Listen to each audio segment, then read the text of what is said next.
Today we're taking a first look at the Tyrant Designs T-Comp for your Glock handgun.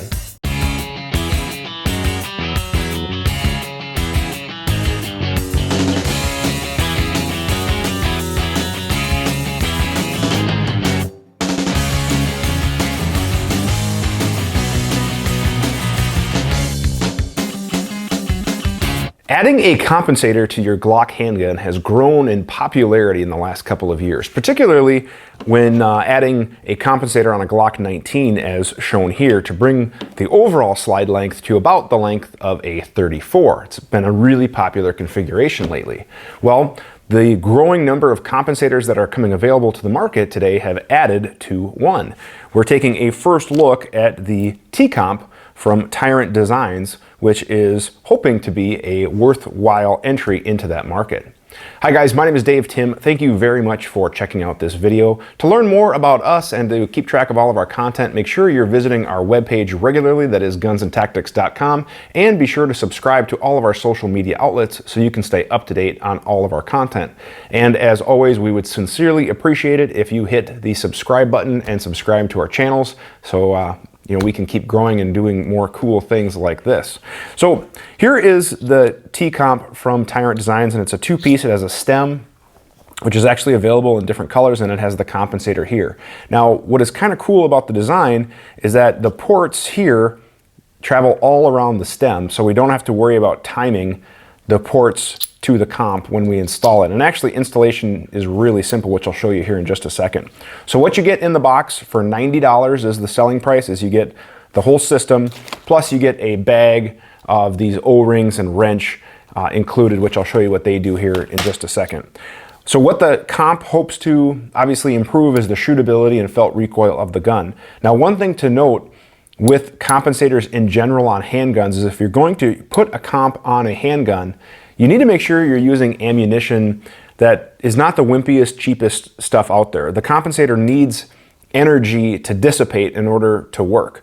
So sometimes if you're going to be using the cheapest 115 grain, you might not notice really any performance gain by the comp with your gun. So we're going to try it with a variety of ammo, including the cheap stuff, just to make sure it doesn't impede functioning, because I've seen some comps on the market when you put cheap ammo in, that added weight can induce stoppages, which is a bad thing.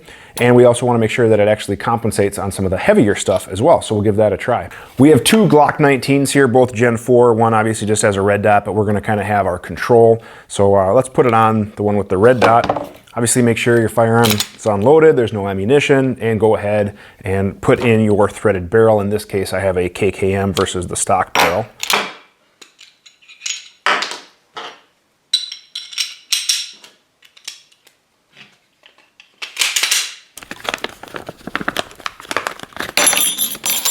All these different O-rings serve a purpose, and they come with extras, so don't think that you're going to use them all. But this thicker diameter O-ring here goes on the barrel, so we're going to install that on the barrel so it goes all the way down to the shoulder of the barrel at the end of the threads.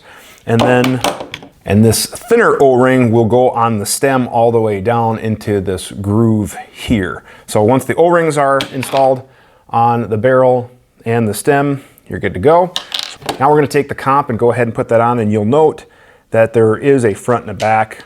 This opening here can kind of think of that as for your clearance for your guide rod, whereas the front of it is flat. So put it on like so, insert the stem, and just start to hand tighten until snug. Now, one thing to note on my particular barrel, because the threads are extended out a little bit more, there is this gap. This is the only threaded 19 barrel that I have around. Some of the other ones actually have the threads closer to the slide. So keep that in mind if you're looking to add a comp, depending on the length of the barrel that you will be going with. So we'll just see how it works anyway. But now that I have it snug, I'm going to make sure it is in alignment, and then I'm going to use the included wrench to tighten it. And again, I don't have to worry about timing. And I can, kind of feel the comp tightening against those O-rings. So I'm just going to hold it in place and continue to tighten until snug. They say in the directions, which there's an install video on their webpage, that you don't need to apply a ton of torque. We're just going to snug until the comp is secure in place and doesn't move. And I'm just going to verify alignment. and do my final tightening. And no set screws are required. So because of those O-rings and the design, they say that this will stay really solid. Looks snug, looks in alignment. So it's snug and it is aligned. I do have some ports that actually kind of worked out pretty good for timing. You can see that I do have the ports there, and because that stem has ports all around it, you don't need to worry about timing, so it doesn't matter. You're going to get the same amount of port exhaust regardless of the position. And it is the same width, so it should fit in like a Glock 34 type holster or an open, bottom holster or whatever. So let's go shoot. Function check with some cheap 115 ball. Functions just fine. Recoil is pretty comparable, but let's just do a quick comparison to the stock Glock. And no loosening, so that's a good sign. Maybe actually just a hair difference with that. So let's load up some more powerful ammo and see if we can tell the difference. 147 grain. Yeah, definitely a little bit softer impulse that I felt in the hand with the 147. Let's try some plus P. Federal HST 147 grain plus P with the stock Glock.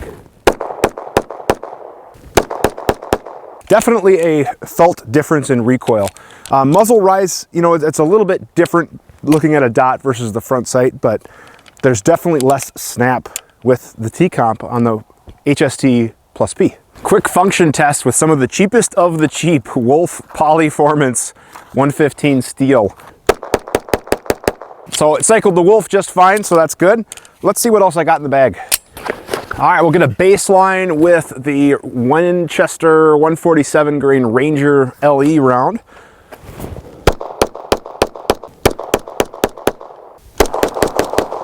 For more information about the T-Comp from Tyrant Designs, you can go ahead and type in Tyrant Designs T-Comp into the search engine of your choice. That'll bring you to their webpage. Due to social media policies, we can't post links to certain gun sites. However, we will also tag them in social media where applicable, so you should be able to find them easy enough. This, again, is just a first look, not a full review, but throughout the day I'm shooting just a couple drills. I've probably shot 150 rounds, and it's not loose at all, which is nice, and it's cycled with every type of ammunition that I went through, from the cheapest of Wolf to some 147 HST plus P. Now, it did tame the higher pressure rounds a little bit more. Like when I was shooting Wolf, between the two I couldn't tell a difference. When I was shooting Winchester White Box, I really couldn't tell much of a difference, maybe just a hair. But where I could actually feel a little bit in the wrist, in the gun, was with those 147 grains, 124 plus P, 147 plus P. So you have to kind of keep that in mind with the comp. But for a first look, it functions fine, it did its job. Now, for a full review, I'm actually sending this off to my friend Chris Tran, who's also a content creator for Guns and Tactics, so he's gonna have a full review coming up. So again, make sure you're following us online for that article when it comes out this year. Thank you guys very much for watching. I do appreciate it. For more information about us, please check out gunsandtactics.com. Make sure you're following us on all of our social media outlets. Hit that like, share, and subscribe button. It really does mean a lot. Have a great day.